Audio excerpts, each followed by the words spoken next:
Assalamualaikum dan salam sejahtera. Saya Nazri Kahas. Ini secara langsung analisis awani.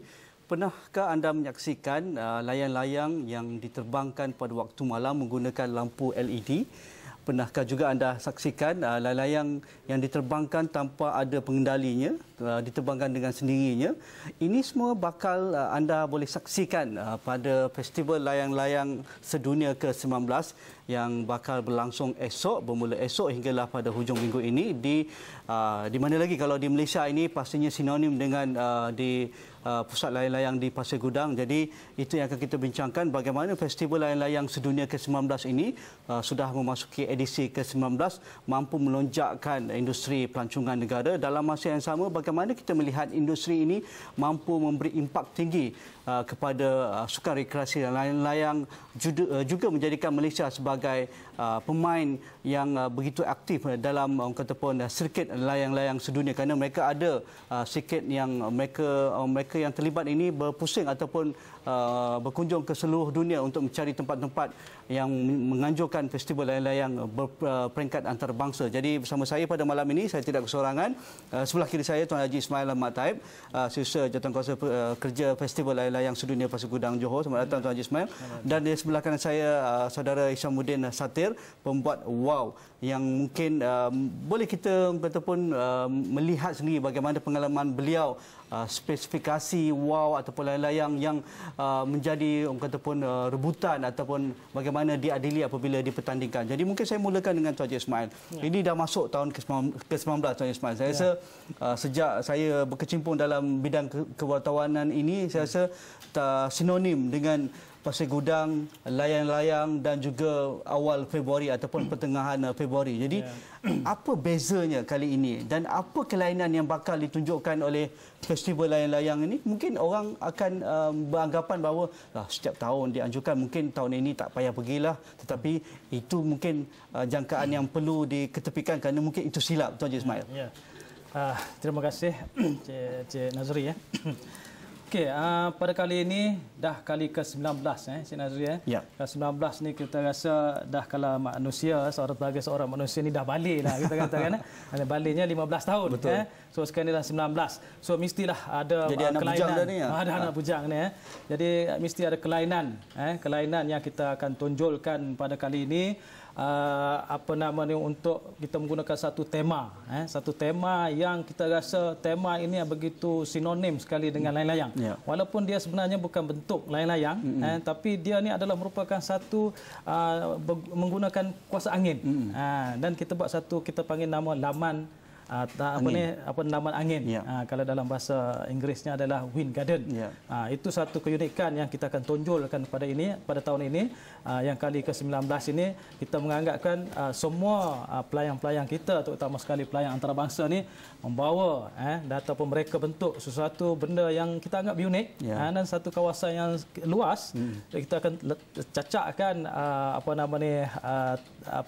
laman angin tu di satu kawasan yang kita akan tonjolkan. Selama 19 tahun penganjuran festival layang-layang ini, Cik Ismail, bagaimana imej kita di kalangan pemain ataupun pelayang-pelayang profesional dan semi-profesional di seluruh dunia, termasuk sama ada dalam negara ataupun luar negara, terhadap penganjuran setiap tahun di Bukit Layang-Layang di Pasir Gudang?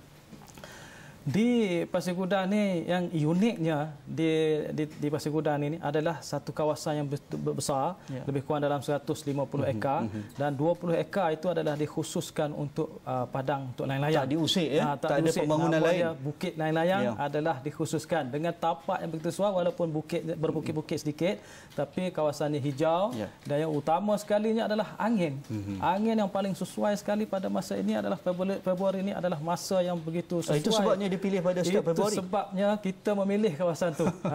Dan sebagaimana dulu di peringkat yang awal, yang objektif kita untuk memperkenalkan, selain daripada ni, kita untuk memperkenalkan wow kita ni lah. Wow Malaysia, wow bulan, wow janda budi, wow kucing, yang mana peserta-peserta antarabangsa ni mereka menganggap wow kita ni adalah unik. Dan tebuk tampal mereka ni yang dibuat oleh pembuat wow kita ni adalah sukar bagi dia untuk ni. Dan mereka yang datang ke sini ni, di samping untuk bermain wow mereka, sampai sini tengok wow kita ni. layang kita ni macam mana dia buat kadang-kadang kesenian dia tengok dalam TV dalam ni apa semua yang kita bawa dia menanyakan macam mana you buat wow ni, dan bila dah sampai sini kita ada acara bengkel kita demonstrasi kita buat betul-betul daripada raut buluh sampai 4 hari kita sediakan tempat untuk semua pembuat wow ni daripada peringkat kebangsaan, peringkat sekolah, peringkat anak sekolah lagi dan juga peringkat antarabangsa pun kita adakan bengkel untuk membuat wow. Jadi bengkel untuk membuat wow ni kita kenalkan juga pada peserta-peserta antarabangsa ni wow kita kepada mereka. Mungkin kelebihan Bukit Layang-Layang di Pasir Gudang berbanding kalau kita lihat sirkuit antarabangsa tu ada di Denmarknya di tepi pantai di sebuah pulau kawasan yang lapang, begitu juga kebanyakan di Bali, di Australia, di Amerika Syarikat, begitu juga di Jepun, kebanyakan berada di tepi-tepi pantai dan kerana mereka mendapat angin yang stabil dan kawasan yang begitu luas. Tetapi Pasir Gudang agak unik ya. Ya, di Pasir Gudang ni itulah saya cakap tadi 150 hektar tu adalah merupakan satu kawasan yang hijau. Yang hijau dan mereka di samping mereka bermain layang-layang tu mereka boleh berehat, bersantai. Kita adanya muzium layang-layang dekat situ, kita adanya kawasan berbasikal, kawasan rekreasi yang begitu luas. So kalau di tempat-tempat lain tu di tepi pantai cuma khas untuk permainan layang-layang saja, tapi di kita ni semua sekali kita masukkan. Bila acara sekarang ni daripada start besok, tuan-tuan yang pendengar yang melihat rancangan kita ni pergi kat sana boleh tengok pelbagai acara. Dah demam dah. Pada demam layang-layang dah bermula. Dah seminggu dah sebenarnya dekat Bukit Layang-Layang ni. Dah penuh dengan orang melakukan aktiviti layang-layang dan sebagainya. Kita rehat dahulu dan saya akan bertanyakan saudara Isamuddin bagaimana generasi hari ini menghargai wow, kerana wow kita ni bukan calang-calang. Kalau kita lihat dahulu mungkin orang-orang tua selepas waktu menuai, waktu tanaman padi barulah mereka ada masa untuk menaikkan layang-layang ataupun wow mereka, tetapi mungkin generasi hari ini menghargai keunikan wow bulan kita, pelbagai jenis wow kita ini dalam konteks yang berbeza. Mungkin saudara Isamuddin akan menerangkan perkara itu. Kita rehat dahulu, jumpa lagi selepas ini.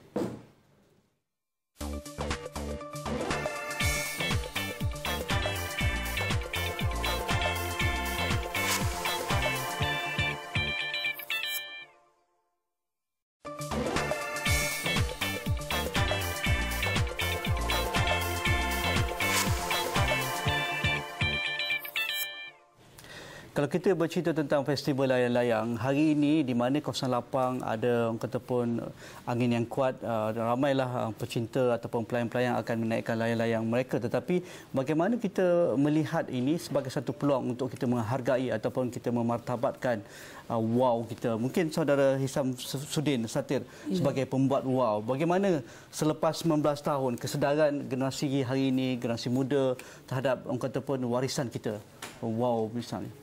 Okey, di festival layang-layang sini Pasir Gudang tu ada dipertandingkan kategori peringkat sekolah daripada tahun pertama penganjuran tu lagi. Jadi kat situ itu khas untuk wow ataupun terbuka untuk layang-layang biasa sebagainya. Dia peringkat sekolah dia ada beberapa kategori lah. Kita yang memang wow pun ada juga. Dari situ ada pertandingan layang-layang Lukaku, layang-layang ciptaan apa situ. Jadi kat situ dapat menyungkitlah kreativiti dan minat daripada peringkat remaja lagi kanak-kanak tentang layang-layang tu. Ya, setakat ini bagaimana dengan cerita sudah dibuka penyertaan peringkat ASEAN, sekolah-sekolah ASEAN dan peringkat negeri Johor pun hebat penyertaannya. Sekarang ni adalah tahun yang kedua penganjuran ke peringkat sekolah ASEAN. ASEAN ASEAN. Di Bukit Layang-Layang. Ya, di Bukit Layang-Layang. Jadi kat situ sekolah-sekolah berpusu-pusu nak mengejarkan tu. Sebab dia pertandingan tu peringkat yang tinggi kan. Kalau selama ni dia hanya peringkat kebangsaan. Jadi penyertaan ni sekali ni boleh penyertaan tu lagi baik lah. Jadi peringkat untuk kenapa dia punya pencapaian sekolah lah. Jadi kat situ pun dia peningkatan peserta daripada negeri Johor sendiri dan juga negeri-negeri lain di semenanjungnya. Okey, kita nak tanya lagi tentang itu dengan saudara Hisam, tetapi mungkin di laman sosial dengan cerita festival layang-layang ni hebat juga di merata dunia. Pengalaman Tuan Haji Ismail pun sudah banyak melawati ataupun bertanding di sirkuit antarabangsa. Mungkin Zul di luar sana bagaimana? Haji, saya nak kongsikan beberapa festival layang-layang yang terkemuka di seluruh dunia dan festival layang-layang di Bukit Layang-Layang di Pasir Gudang itu juga tidak ketinggalan dan disertai ataupun disenaraikan juga antara festival layang-layang yang paling berprestij di seluruh dunia. Tapi saya nak kongsikan 5 antara salah satunya adalah festival layang-layang di Bali. Kerana festival layang-layang di Bali ini daripada mungkin ini lebih kepada untuk pemerhati bagi mereka yang melihatnya dan bukannya untuk disertai oleh kelompok internasional, dan ianya adalah sebahagian daripada budaya setempat di mana layang-layang akan dilakukan oleh komuniti kampung di mana mereka juga akan lakukan perarakan layang-layang, dan juga saiz layang-layang serta coraknya lebih besar dan jarang dijumpai di luar Bali itu sendiri. Dan salah satu festival layang-layang yang perlu diberi perhatian juga adalah festival layang-layang di Serbia, Itali, di mana ianya dikatakan adalah salah satu tempat yang terbaik untuk melihat gabungan seni halus untuk layang-layang dan juga artis yang menghasilkannya. Kerana festival layang-layang ini ada sejarahnya sendiri. Ianya merupakan salah satu legasi peninggalan artis terkenal dunia iaitu Claudio Capelli. Dan di Jepun pula, salah satu festival layang-layang di Hanamatsu. Ianya adalah festival yang menggabungkan bukan saja pertunjukan layang-layang, tapi ianya adalah festival yang menggabungkan makanan dan juga muzik dan lain-lain acara lagi di bawah satu festival yang sama. Dan mereka boleh berfiesta dengan pertunjukan layang-layang gergasi hingga ke tengah malam, dan layang-layang mereka akan diterbangkan di seluruh bandar itu sendiri. Di Washington ataupun di Long Beach, Washington, bandar kecil di Washington ini yang mungkin agak sunyi akan hidup pada bulan Ogos setiap tahun dan dikenali sebagai pusat layang-layang Amerika, di mana struktur dan juga saiz layang-layangnya agak berbeza sikit dengan pergerakan yang unik, dan di sini jugalah terletaknya Museum Layang-Layang Dunia. Di Guatemala pula, festival layang-layang di Sumpango contohnya seringkali tampil dengan saiz dan juga hasil artistik yang cukup menakjubkan kalau anda lihat gambar ini. Tapi ianya lebih daripada festival layang-layang saja, kerana lazimnya mereka akan tampil dengan kenyataan politik, kerana inilah salah satu festival yang digunakan oleh kaum natif di sana untuk menyatakan ketidakpuasan hati mereka dan juga bersangkut paut juga dengan aktiviti tradisi dan juga kepercayaan mereka. Haji, saya mungkin nak melontarkan pandangan ataupun sebanyak perbualan di media sosial juga, kerana mereka kata ya betul kita boleh ada mewarisi pertunjukan ataupun pembuatan wow, tapi kalau tidak ada ruang, tidak ada tempat untuk menerbangkan wow itu, mungkin tradisi itu tidak akan berkesinambungan. Dan kalau bercerita mengenai kita yang mungkin duduk di Kuala Lumpur dan pergi ke Lembah Kelang ni, di Taman Metropolitan Kepong, kita nak banyak lagi Taman Metropolitan mungkin itu inisiatif yang dapat kita lakukan dan fikirkan nanti. Saya menjadi warga Kepong ataupun Selayang kerana setiap minggu jam untuk orang kita nak banyak layang. lagi sebenarnya. Okay. Terima kasih Tuan Haji Ismail. Itu antara fenomena di kalangan anak-anak muda kita. Mereka mahukan main layang-layang, naikkan wow, tetapi kadang-kadang kekangannya tempat tak ada, tempat tak sesuai dan lokasi mungkin agak jam dan sebagainya. Mungkin itu boleh menjadi kesedaran apabila setiap kali kita mengajukan festival layang supaya kita menyedarkan semua pihak, bukan kerajaan, pihak berkuasa tempatan, orang ramai, pihak profesional dan sebagainya. Tuan Haji Ismail. Ya. Kita di Malaysia ni memang ada satu badan yang mengendalikan majlis layang-layang ni yang dinamakan Majlis Pelayang Malaysia. Dan Majlis Pelayang Malaysia ni pun sedar bahawa memang peminat-peminat pelayang di seluruh tanah air kita ni tempat itulah yang menjadi satu. Betul, ya. Tapi kita dan tempat tak semua tempat sesuai naikkan layang-layang kan, angin macam kita betul dan sebagainya. Wow, kita tu memerlukan kawasan yang besar luas, nak naikkan macam tadi kalau kita tengok daripada negara Jepun tu wow, suara besar bermain di tempat padang lapang. Kita sebenarnya di Pasir Gudang ni adalah pencetus utama untuk Majlis Pelayang Malaysia memikirkan bahawa Pasir Gudang ni memang sesuai untuk semua anak-anak muda. Tapi tak semua orang boleh pergi Pasir Gudang, mungkin masa kekangan jauh lah. Kalau duduk Kelantan dah pergi Pasir Gudang satu hal kan. Tapi di Kelantan pun bulan ada 5 tempat di tempatnya di Seri 7 di Geting Seri 7 itu di pantai setiap tahun. Setiap tahun tak pernah fail juga pada 28 tahun ni, pada 28 hari bulan Mei di situ juga tempat bermain layang-layang yang mana satu kawasan yang begitu sesuai dan telah digazetkan di Kerajaan Negeri Kelantan untuk jadikan sekit itu. Seperti mana tahun ini kita di Pasir Gudang ni kita akan bawa peserta pelayang-pelayang kita ni ke Alustar. Ke mana pula? Ke Alustar. Selepas pada 23 selepas Pasir Gudang kita bawa peserta antarabangsa lebih kurang 240 orang ni ke Alustar. Berkampung di Alustar. Dan di situ juga ada satu kawasan yang sesuai juga untuk bermain layang. dan kali pertama. Okey. Okey, kita akan cerita benda tu lagi dan kita minta saudara Isam juga bercerita apa ataupun spesifikasi wow yang hebat tu.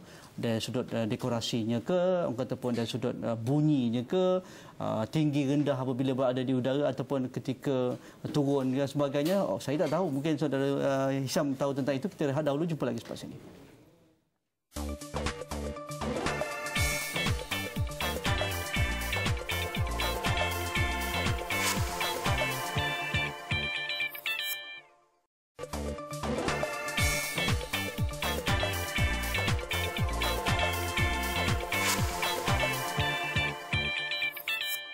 Mungkin banyak rasa yang tidak diketahui orang ramai di sebalik kehebatan ataupun setiap kali pelayang menaikkan wow mereka ataupun menaikkan hasil kerja seni mereka di udara. Mungkin saudara Hisham Sudin, kriteria apabila wow itu dipertandingkan. Okey, Cik Nazri. Ya. Dalam pembuatan wow ni, sekarang kita dah, kalau untuk bertanding kita ada dia punya kriteria lah. Ya, ini kategori apa? Kategori wow tempatan lah. Ni wow Malaysia lah. Malaysia, kita ada 3 jenis wow Malaysia, iaitu wow bulan yang ni, wow kucing dan juga wow jala budi lah. Okey, ini ada cuma dekorasi untuk layang-layang untuk hiasan saiz ni. Ya. Kalau pertandingan besar sikitlah. Minimum 4 kaki lah saiznya. Biasa dia orang akan gunakan saiz tu. Dia punya ukiran motif dia semua sama macam ni lah, maksudnya menggunakan pokok-pokok yang menjala atau yang melarat. Contohnya pokok kangkung, pokok kacang, pokok timun. Itu antara motif yang pokok yang digunakan lah oleh pelayang-pelayang. Ya. Dari sudut orang kata pun dari sudut persembahannya, dari sudut kehebatannya apabila dinaikkan, ada kriteria yang tertentu diadili oleh pihak juri dan sebagainya. Dia akan diukur daripada segi ketinggian dan juga ketahanan. Dekat pertandingan tu dalam masa pelancaran dia 10 minit dia. 10 minit, dia akan diambil lah daripada 0 hingga ke 50 markah untuk ketinggian. Okey, daripada situ akan ada juga markah untuk ketahanan. Kalau jatuh dia akan dipotong markahnya. 2 markah. Okey, lepas tu dia punya markah bunyi. Biasa kalau jatuh dia akan potong markah bunyi. Kalau pelayang-pelayang yang hebat, bagaimana mereka kata mengendalikan wow mereka berada di atas? Okey, kalau di padang lah dalam pertandingan tu kita akan tengok pelbagai aspek. Cara dia orang nak biar memanggil yang ada menyeru nama wow tu, dia panggil suruh naik pergi lambung lagi, apa panggil jijak ke apa. Dia panggil nama timbangan lah. Dia akan bagi semangat pada wow tu. Jadi kat situ akan rasa seronok. Kita dapat tengok gelagat macam-macam. Jadi kena pergi Bukit Layang. Kalau kita bercerita ni tak guna juga saudara Isam. Mungkin atau cara sepanjang seminggu ni festival berlangsung Tuan Haji Ismail. Okey, bermulanya besok 19 hari bulan, yang pada sebenarnya malam ni tu peserta-peserta dah diambil markah di bumi. Markah di bumi untuk peserta wow tradisional, peringkat sekolah, kebangsaan dan juga peringkat bengkel lah. Dah diambil markah dan besok akan diterbangkan pada 19. Kita ada 2 venue pada tahun ini. Yang satunya adalah di Bukit Layang. Itu khusus untuk peserta antarabangsa, menerbangkan, membuat persembahan, bengkel kita semua di situ. Tapi oleh kerana tahun ini memang besar, kita terpaksa pecahkan satu kawasan lagi yang dinamakan dataran Pasir Gudang, Majlis Bandaran Pasir Gudang, yang mana kita just menerbangkan menerbangkan semua jenis pertandingan. Dan besok besok adalah merupakan acara pertama lah, menaikkan, saya rasa mungkin malam ni peserta-peserta dah diadili dan sedia untuk mungkin bulan dulu atau jala budi dulu di peringkat pertama, dan seterusnya pada malam tu pun ada acara sebenarnya, acara kebudayaan. Setiap malam ada acara kebudayaan. Dan besok sampailah peserta antarabangsa, belusa semua antarabangsa, peserta antarabangsa yang akan menerbangkan semua jenis layang-layang. Lebih kurang tahun ni 39 buah negara dan lebih kurang dalam 245 mengikut tema yang ditentukan oleh penganjur lah. Mengikut tema dan tahun ni Wind Garden tu. Jadi imagine lah apa yang terkandung dalam Wind Garden akan diterbangkan oleh peserta. Akan dipersembahkan di Bukit Layang tu. Dan seterusnya pada hari-hari mereka menerbangkan layang tu, pada masa yang sama juga kita ada acara-acara sampingan lah. Ada waktu-waktu tertentu ke siang tu, pagi ke waktu petang atau tengah hari tu, ataupun sepanjang hari? Untuk penerbangan peserta antarabangsa ni dia dah start bermula daripada pukul 10 pagi sehinggalah pukul 6 petang. Berbagai jenis-jenis layang, dan sebenarnya masa tu pengadil akan judge dia punya layang antarabangsa tu.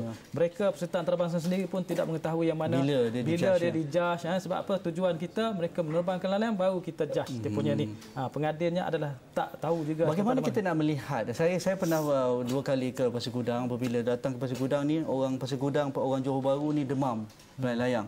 Kerana saya rasa peserta yang datang ke setiap kali penganjuran Festival Layang-Layang Pasir Gudang adalah experience ataupun pengalaman di Pasir Gudang itu. Bagaimana kita nak jadikan pesta ini sebagai pesta rakyat Johor misalnya, selain daripada kita meraihkan kalender setiap tahun, tetapi mereka dapat merasakan keenakan juadah Johor, keramahan orang, nilai budaya orang Johor, tarian zapinnya, gazalnya, ataupun dan juga kuda kepang. Adakah itu menjadi acara yang dititik beratkan setiap tahun? Ya, itu daripada perbandaran, majlis perbandaran sendirilah. Dia itu matlamat dia lah. Matlamat kita sebagai penganjur utama ni, kita memberikan satu ruang kepada pelayan-pelayan, terutama sekali pelayan antarabangsa. Sebenarnya mereka ni datangnya bukan sekali tu. Yang setengah tu setiap tahun kita dah 19 tahun tak pernah miss. Dan pada tahun yang ke-10 tu kita pernah buat satu award. Mana award tu kita namakan Layang Kasa. Makna tahun hadapan ada satu lagi award. Dan award tu sebenarnya bukan mereka nak sangat untuk mendapat pengiktirafan tu, tapi oleh kerana datang ke Malaysia ini yang merupakan satu kawasan yang begitu cuaca yang sesuai dengan kita punya ramah di Pasir Gudang ni, kita merupakan friendly, dan ada setengah peserta daripada Australia, daripada New Zealand yang merasakan ini second home bagi dia. Rumah yang nombor 2. Dia rasa macam seronok datang ke Malaysia dekat ni. Sangat, dekat sangat. Dan kita di Pasir Gudang ni pun menonjolkan pelbagai tuan rumah terbaik lah. Welcome dia orang lah. Tuan Ismail, untuk kita kata pun melonjakkan industri layang-layang, kalau saya rasa kalau dah jadi besar macam ni industri, kalau sikit-sikit ataupun individu tu mungkin jadi rekreasi, tapi kalau kita boleh ekspor kepakaran kita menganjurkan, mengeluarkan produk-produk layang-layang yang hebat, pelayang-pelayang yang hebat dan sebagainya, pelibatan tu bagaimana ia boleh diarus perdanakan lebih ramai, ke tangan kerajaan, orang awam, para NGO, orang kata pun ahli-ahli seni dan sebagainya, bersama-sama menaikkan orang kata pun wow kita ni. Kita dah sebagai penganjur dah 2 kali kita ketengahkan kepada PBT Pasir Gudang. PBT. Mana pihak berkuasa tempatan ni kita panjangkan. Kita bukan hanya Pasir Gudang, bukan hanya Pasir Gudang. Semua majlis perbandaran, majlis tempatan, majlis perbandaran, ini adalah langkah kita yang pertama kepada jabatan-jabatan kerajaan. Di samping pihak-pihak sekolah apa semua, kita dah pergi kepada sekolah, dan kita berterima kasih kepada Jabatan Pelajaran Malaysia, terutama sekali kementerian, mana membenarkan sekolah-sekolah, cikgu-cikgu mereka untuk terlibat sama di dalam peringkat sekolah. Di peringkat PBT ni, kita berterima kasih juga kepada pejabat-pejabat daerah, pejabat ni membenarkan. Di samping itu, kita perluaskan juga kepada peringkat-peringkat negeri. Yang mana peringkat-peringkat negeri ni yang nak menganjurkan sebagainya, boleh berjumpa dengan pihak sekretariat layang-layang di Pasir Gudang. Okey, itu saja masa yang kita ada. Terima kasih kepada Tuan Haji Ismail, Saudara Hisham Sudin atas masa yang diberikan, dan jangan lupa ke Pasir Gudang bermula esok 19 hari bulan hinggalah 24 hari bulan Februari, Festival Layang-Layang Sedunia yang ke-19 di Pasir Gudang, dan anda boleh saksikan pelbagai jenis dekorasi layang-layang yang besar, yang kata pun dinaikkan pada waktu malam menggunakan lampu LED yang dinaikkan sendiri dan sebagainya. Pergilah mengalami pengalaman yang menyeronokkan dengan family ataupun keluarga masing-masing. Jika ada sebarang pandangan anda, hantarkan ke Facebook kami, ke Twitter kami, dan jangan lupa melayari esrawani.com untuk mendapatkan liputan terkini dalam dan juga luar negara. Assalamualaikum, insya-Allah kita jumpa lagi. Terima kasih. Casual.